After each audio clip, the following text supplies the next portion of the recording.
नमस्कार साथियों, Indian geography के इस वीडियो में आपका स्वागत है। मैं हूं शंकर पचौरी और आज हम डिस्कस करेंगे climate of India part 2, Bharat की जलवायु का भाग 2।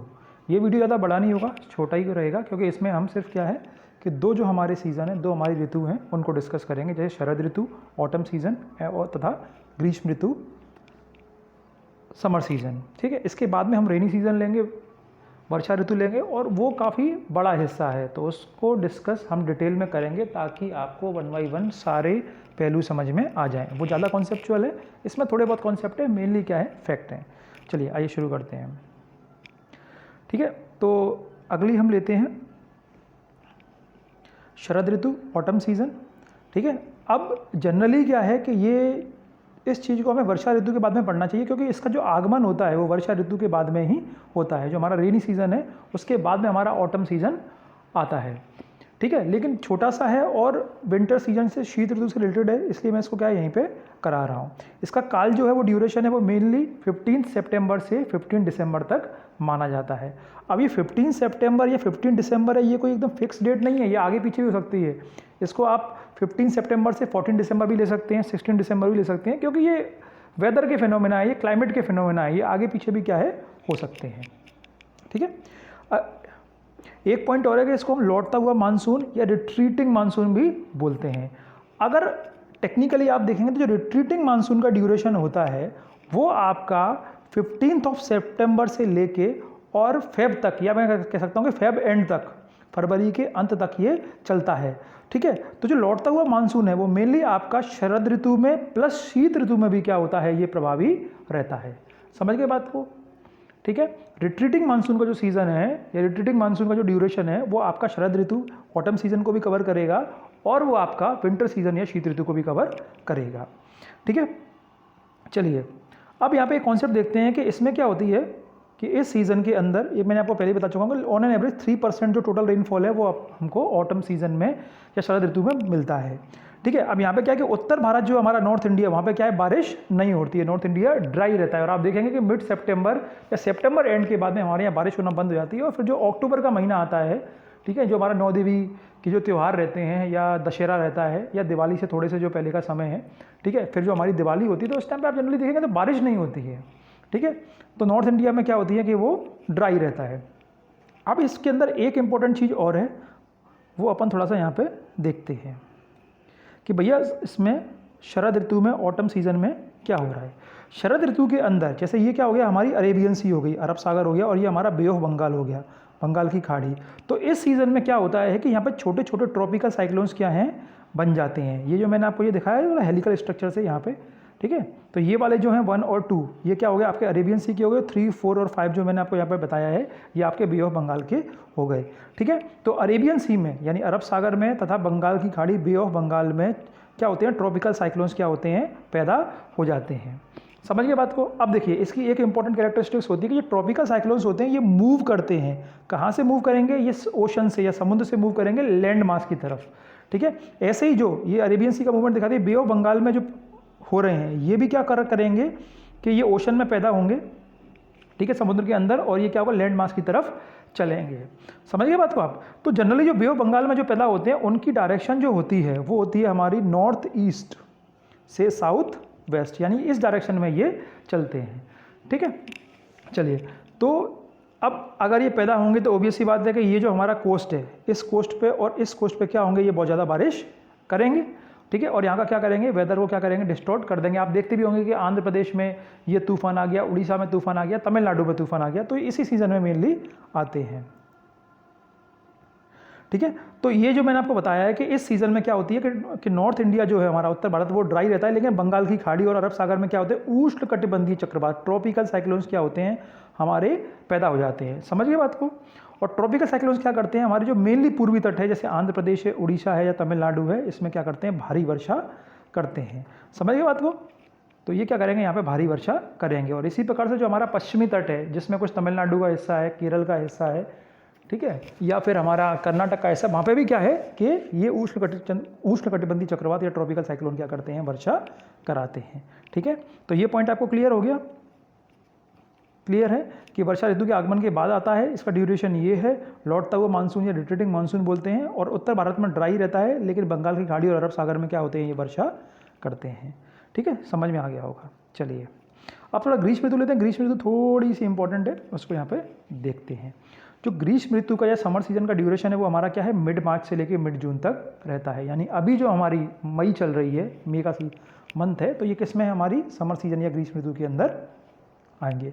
अब देखिए इसमें क्या हो रहा है, सन जो होता है वो आपका क्या होता है, अगर ये 0 डिग्री इक्वेटर ले लिया, ये 23.5 सॉरी ये इक्वेटर हो गया, और ये आपका ट्रॉपिक ऑफ कैंसर हो गया 23.5 ये वाला। ठीक है, तो सन का जो मूवमेंट रहेगा इस ड्यूरेशन में कहाँ पे रहता है, नॉर्थ वर्ल्ड रहता है, यानी नदर्न हेमिस्फीयर के ऊपर क्या रहेगा, आपका सन चमकेगा। ठीक है, और 21 जून को क्या रहता है, हमारा समर सोल्स्टिस रहता है, जिसको हिंदी में बोलते हैं कर्क संक्रांति या ग्रीष्म संक्रांति, और इंग्लिश में बोलते हैं समर सोल्स्टिस। ठीक है, ये तो ये 0 डिग्री पर आपका इक्वेटर आ गया, और ये जो ऊपर वाला इसको मैंने बोल दिया ट्रॉपिक ऑफ कैंसर। तो सन कहाँ पे आ जाएगा, इसके ऊपर चमकने लगेगा। तो सन जिस हेमिस्फीयर में रहेगा तो ऑब्वियस सी बात है कि उस हेमिस्फीयर के अंदर क्या है, गर्मी ज़्यादा पड़ेगी। तो वही मैंने बताया कि सूर्य क्या है, यहाँ पे उत्तरायण रहता है, और 21 जून को क्या होती है, हमारी कर्क संक्रांति रहती है। ठीक है, तो नदर्न हेमिस्फीयर में क्या है, गर्मी बहुत ज़्यादा पड़ती है, उत्तर भारत में गर्मी बहुत पड़ती है, और जो लोग हमारे ग्वालियर मुरैना क्षेत्र के हैं या उत्तरी मध्य प्रदेश के हैं वो उस चीज़ को महसूस करते होंगे। ठीक है, अब देखिए इसमें एक बहुत महत्वपूर्ण कैरेक्टरिस्टिक्स है, ये 3 नंबर के अंदर पूछते हैं कि लू क्या है। तो लू क्या है, मेनली उत्तर भारत में या उत्तर पश्चिमी भारत के अंदर चलने वाली क्या है, तेज गर्म एवं शुष्क हवाएं हैं। ठीक है, समझ गया आपको। तो मेनली कहाँ में चलेंगी, ये नॉर्थ इंडिया में चलेंगी और नॉर्थ वेस्ट इंडिया में चलेंगी, और क्या है, ये बहुत ही हॉट हैं और ड्राई रहती हैं। और इस टाइम आप देखते होंगे कि काफ़ी लोग क्या है, बीमार पड़ते हैं, डिहाइड्रेशन की समस्या आ जाती है। तो इसलिए डॉक्टर उनको क्या बोलता है कि ORS का सॉल्यूशन रेकमेंड करता है। ठीक है, चलिए एक कैरेक्टरिस्टिक्स और होती है इस समय, मानसून पूर्व वर्षा। ठीक है, प्री मानसून शावर बोलते हैं। अभी आप महसूस कर रहे होंगे कि कई बार क्या होता है कि बहुत तेज़ तूफान आ रहे हैं, ठीक है, या बारिश हो रही है, गरज के साथ छींटे पड़ रहे हैं, बिजली कड़क रही है, ये सब चीज़ें। अब देखिए तो मानसून अब हमारा कब आएगा, मानसून मेनली इंडिया में 1 जून को आता है, या 1 जून को कह सकते हैं, या फर्स्ट वीक ऑफ जून को कह सकते हैं कि इस टाइम पर मानसून इंडिया में आ जाता है और केरल के कोस्ट पे क्या करता है, स्ट्राइक करता है। लेकिन मानसून से पहले भी क्या होती है कि हमारे यहाँ बारिश होती है। ठीक है, तो इस ड्यूरेशन में जो हमारी क्या है, ये ग्रीष्म ऋतु है, इस ग्रीष्म ऋतु के अंदर भी क्या रहता है कि ऑन एन एवरेज लगभग 10% क्या है, टोटल बारिश हमें मिल जाती है। अब देखिए यहाँ पे देखते हैं,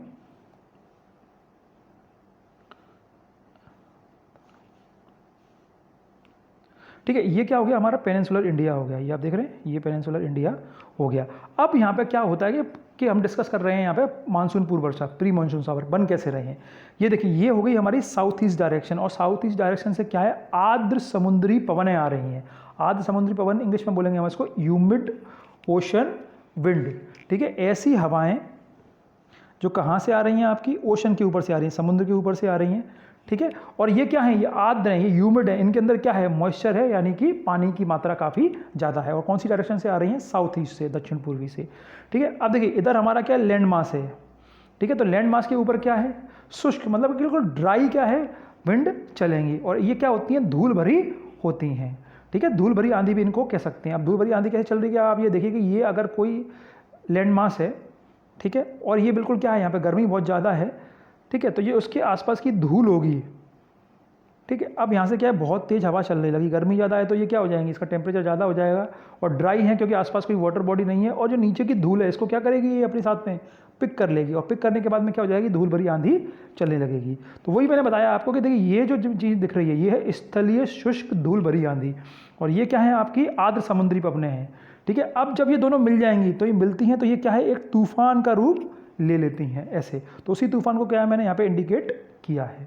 समझ गए आप। तो ये आपसे पूछ सकते हैं, अगर पूर्व मानसून वर्षा के ऊपर 3 मार्कर क्वेश्चन आए तो आप ये जरूर बताना है, 6 मार्कर भी आए कि ये बनती कैसे है। तो स्थलीय शुष्क धूल भरी आंधी तथा दक्षिणी पूर्वी आर्द्र समुद्री पवनों के मिलन से क्या है, ये बन जाती हैं, और ये क्या हो गया, यहाँ पे इन्होंने तूफान का रूप ले लिया। समझ गए। और ये तूफान के अंदर मूव करेगा और डिस्ट्रैक्शन करेगा। ठीक है, तो इसी तूफान को जो बन गया है इसको हम बोलते हैं मानसून पूर्व वर्षा, यानी इस तूफान के कारण जो वर्षा हो रही है उसको हम बोलते हैं मानसून पूर्व वर्षा या प्री मानसून शॉवर। ठीक है, अब इस तूफान की कैरेक्टरिस्टिक्स क्या है, तो बहुत तेज हवाएं चलेंगी, बहुत हाई वेलोसिटी के साथ में मूसलाधार वर्षा करेंगी, कई बार ओले भी गिरते हैं, ठीक है, और बिजली चमकती है, और इसमें तड़ित झंझा भी देखने को मिलती है, जिसको हम क्या बोलते हैं, थंडर स्टॉर्म बोलते हैं। समझ गए बात को? तो वो चीज़ें क्या हो गई, इसकी कैरेक्टरिस्टिक्स हो गई।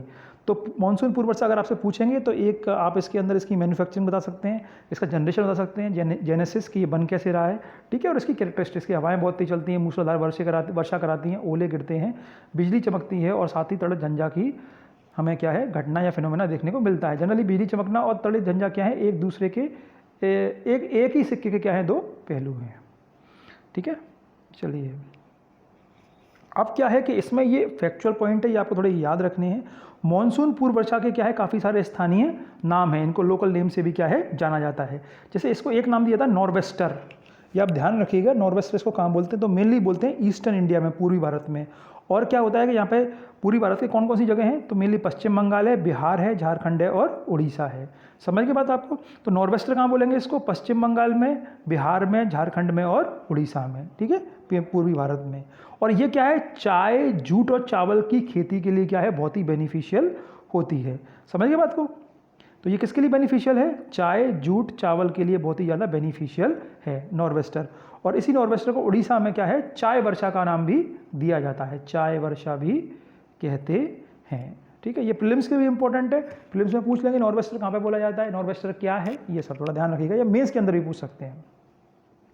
ठीक है, इसका एक नाम और है काल बैसाखी, और काल बैसाखी इसको मिली पश्चिम बंगाल में बोलते हैं। अब आप ये कंफ्यूज मत होना कि पश्चिम बंगाल में इसको नॉर्वेस्टर भी बोल रहे हैं और काल बैसाखी भी बोल रहे हैं, दोनों बोल सकते हैं, उसमें घबराने वाली कोई बात नहीं है। एक चीज़ के दो दो नाम एक जगह पे हो सकते हैं।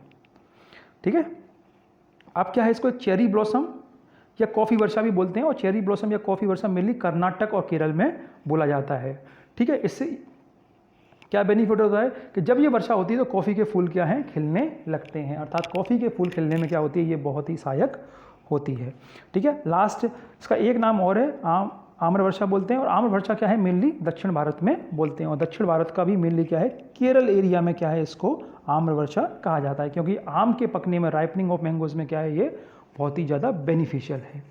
ठीक है, तो इस वीडियो को हम यहीं ख़त्म करते हैं। आज का वीडियो थोड़ा छोटा रखा है क्योंकि इसके बाद मैं रेनी सीज़न करूँगा। रेनी सीज़न अपने आप में बहुत बड़ा है, और रेनी सीज़न के अंदर क्या है कि हमें मानसून को देखना है और मानसून की थ्योरीज़ को भी देखना है, तो वो लेक्चर क्या है या वो वीडियोज़ क्या होंगे, थोड़े से बड़े बनेंगे। आई होप कि आपको ये वीडियो अच्छा लगा होगा। इससे संबंधित कोई भी डाउट है तो टेलीग्राम चैनल पे पूछिए, और इसके नोट्स भी हमारे क्या हैं, टेलीग्राम चैनल पे अवेलेबल हैं। इसके बाद में क्या है, आपको इससे संबंधित कुछ क्वेश्चंस होमवर्क के लिए दूंगा। Thank you so much, goodbye, take care, all the best.